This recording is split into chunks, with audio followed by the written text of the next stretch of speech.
Hello, Amelia, and hello, everyone. Welcome to the webinar, Evangelizing Your Brand, Case Studies Impact on Brand Awareness and Sales. I'm Mariska Barton, student editor for the Wine Business Case Research Group. Wine MBA colleague, Jessica Sandine, will be hosting this webinar brought to you from Sonoma State University's Wine Business Institute, located in beautiful wine country, Sonoma County. This webinar will focus on improving wineries' brand awareness and sales through the publication of case study research. If you're a wine industry professional, we'll introduce you to case study research as a viable channel to improve your brand's access to wine business researchers and wine business students, millennials across the globe. And representing the case client's perspective is Amelia Ceja of Ceja Vineyards, president and owner of the first American-Mexican-owned estate winery, located in prestigious Napa Valley, California. Amelia will share her founder story with us, and then we'll have a one-on-one interview about her experience as a case client. Dr. Gilinsky wrote a case on Ceja Vineyards, Ceja Vineyards marketing to the Hispanic wine consumer, which has been a perennial favorite with over 2,000 downloads. After our guest interview, we'll then move to the floor, open it up to the floor for discussion with our lab full of wine MBA students and wine industry professionals. But first, let's hear about Ceja Vineyards from Amelia Ceja. Thank you and welcome, Amelia. Would you please honor us with your story? I am an immigrant from Mexico. I arrived in the Napa Valley as a young girl when I was 12 years old. This is back in 1967. My father was a vineyard worker in Rutherford, and it was harvest time when I arrived in Napa. So I was introduced to grape growing since then, and I fell madly in love with the entire, not only grape growing, but production as well. Having lived in Rutherford, my father was a good friend of Andrei Chalichev at BB, and he introduced me to wines that were going through alcoholic fermentation, wines that had finished alcoholic fermentation, etc. So I fell madly in love, and I did that someday I would have my own brand. So fast forward to 1980, when the young boy that I had met in 1967 as we were picking grapes in Oakville at Tocalon Vineyards, and after college we got married. And we spent every weekend looking for property in Napa and Sonoma. So finally, in end of 82, we placed an offer in 83, was accepted. And we purchased our first property here in beautiful Carneros in early 1983. September 1999, we filed the articles of incorporation, and I became the first Mexican-American woman president, elected president of a winery in the history of the wine industry, which was so incredibly important because it opened the floodgates for others to see that, especially after learning about my story, coming from a village where there was no running water or electricity, to launch a brand in one of the world's most competitive industries, the wine industry, which is governed by Northern European males. So, and of course there were no other Latinas. So it already has had a lot of ramifications, very, very positive, because I already see a lot of women that are, and not just, women of color that are interested in getting into this industry as well. And that makes me so incredibly happy. As soon as we launched our brand, we became members of Napa Valley Vintners. And Napa Valley Vintners has been in existence since the 40s.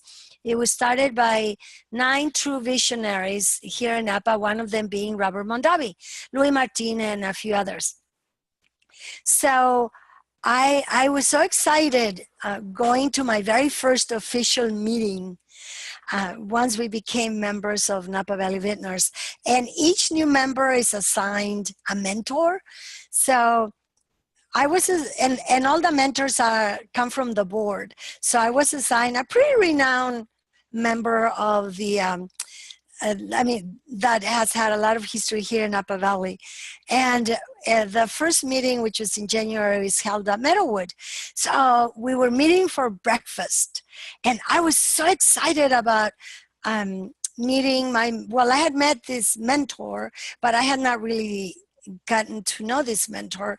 So the very first question that my mentor asked is, what are your marketing plans?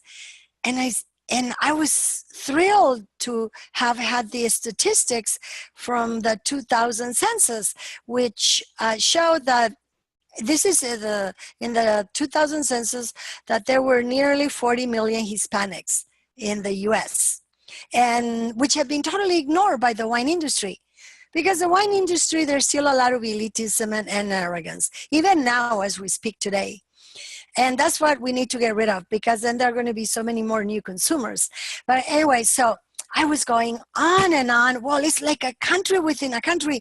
There are nearly 40 million Hispanics, and they have never been invited to join into this beautiful, magical experience of wine with food. And my renowned mentor said, no, Amelia. People of color, which of course includes Hispanics, me, us, don't have discretionary income for a luxury product. I was like so shocked because I just couldn't believe it. Within those nearly 40 million Hispanics, there were so many millions who had incomes of over $100,000, many millions. And I thought, such an opportunity had been lost by not inviting or focusing in marketing to the Hispanic market. So I didn't say a word. I was shocked personally, but I thought, okay, it was ignorance, because if this wine owners team had really read the statistics, the team would have found that there's so much room to grow within people of color. To bring so many more people to drink wine. It's just that they feel so sort of intimidated, because the wine industry has purposely done a really great job putting too many obstacles for the simple and pure enjoyment of wine. And so we said, well, we're going to change all of that. We're going to invite everyone, make wine exploration democratic, and invite everyone to enjoy wine under their own terms, not ours. And that's the key word. Perfect. And that's making me thirsty, honestly. And I want to present this beautiful bottle of that gorgeous wine, some of the gorgeous wine that you're talking about, and share this with the class. So this is the 2011 Vin de Casa Red Blend. A gorgeous, gorgeous label. So I'm going to offer that to my colleague, and then we'll all taste a little bit of it here. And I want to. Very cool, Ari. Yes. I think I should have a little bit of wine. I forgot about that. Yes, let's all have a little bit of wine. That's the pleasure of being in this industry. Amelia, really is the American dream, and not only the American dream come true, but it's just so pregnant with moral, discovery and inspiring. And I think that Dr. Gilinsky captured some of that element really well in his case. It starts at the dinner table. And then yes. And then it goes through, what is our target market and what is our mission and our heart. And it's an excellent case for covering that. He refers to it as the Romeo and Juliet case, which is adorable, your love story. Now, I want to say, when I was at your vineyard, your charming son, Ariel Ceja, he told me that because of that case, he still receives phone calls from all over the nation from students, business students that want to get to know your brand more. They read the case, they worked so hard on it, and it's drawn them to want to know your brand and taste your wine. Can you tell us a little bit about your experience being a case client? What that, if there was exposure, or what that process might have been like for you? Well, first of all, we're so honored to have such an esteemed professor, Armand Gilinsky, select Ceja Vineyards to do a case study. And he involved a number of his students, and even someone who was visiting and getting her master's in wine business from Italy. And we spent so many hours together because he really wanted to grasp the essence of what we were doing. And he did a fantastic job, and as it was published by Harvard Business School. So it has brought a lot of attention in academia, which is incredibly important, but not only in academia, also in people like us that are sort of really geeky into wine, that how we're helping to shape the present and the future of the wine industry. Little minuscule Vineyards. Well, that case study is a perfect example of how in an industry that is heavily regulated, difficult to penetrate, a small player can have a huge impact by having different ideas of how to market the brand and how to actually invite people to enjoy it. So we've been invited to go to Harvard Business School. Really? To actually, yes, to do. You went to Harvard School? Business School to do a tasting with. Well, Harvard Business School has the largest wine club of any university in the U.S. It's the one, I guess they have like 500 members, and it's the first one that it's filled every year. So it has a very active wine club. So the wine club at Harvard Business School invited us, and it was due to the case study, because they were actually studying it. And now to be able for us to go in person and do a presentation and taste our wines, that was like awesome. So we've actually, now I have wine club members that we met at this tasting when we were there in January 2014. And I invited Dalia, my daughter, who is the next gen, to come with me, and it was so fantastic because we played off each other. Plus, it's important for people to know that it's that wine production and winemaking. It's not just like this 70-year-old, 60, 70-year-old boomers. I mean, that there's a lot of interest in the new generation, I mean, in millennials specifically in the wine industry. There's going to be now an international case study because of this case study. Really? by two very, very famous professors that collaborate in Europe and in Mexico. So we spent 3 days with these two professors and a production company, because case studies now they're actually taped.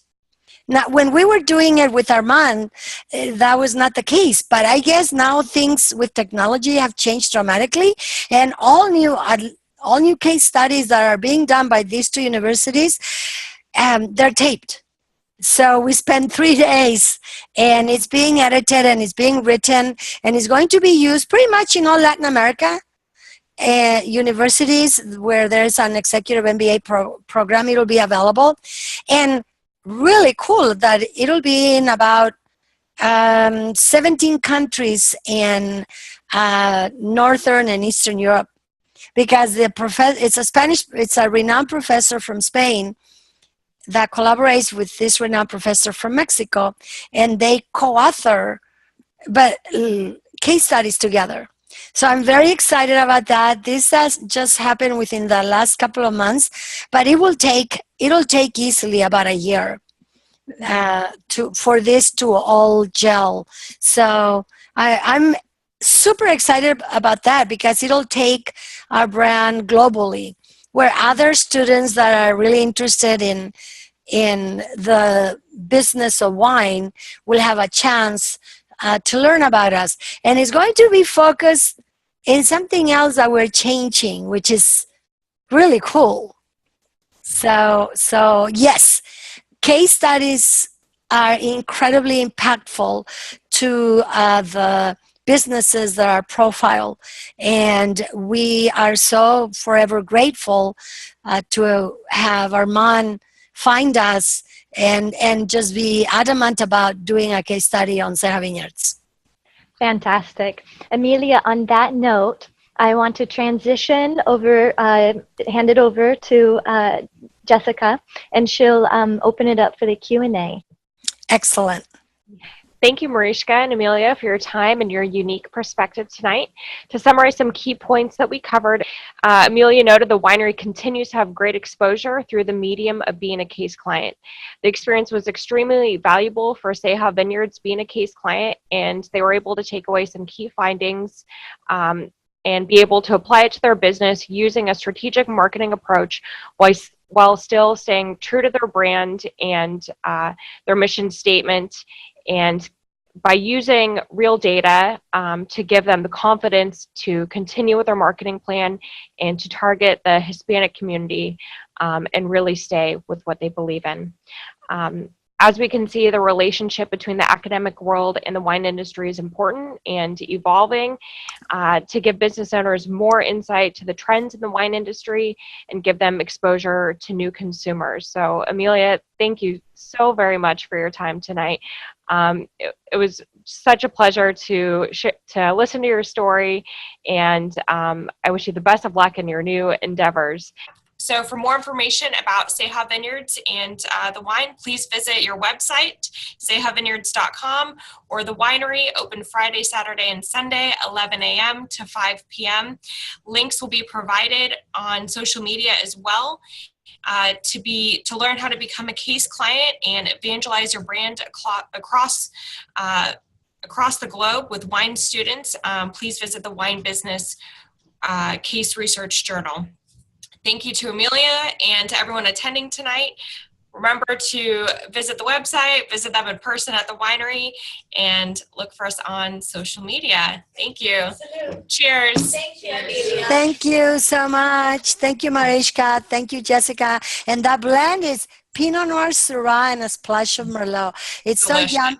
Yeah, it's so yummy that we've actually have nicknamed it our breakfast, lunch, and dinner wine because it goes well with chilaquiles. On a late Sunday morning, it's perfect. Thank you. Have a great night. Gracias. Buenas noches.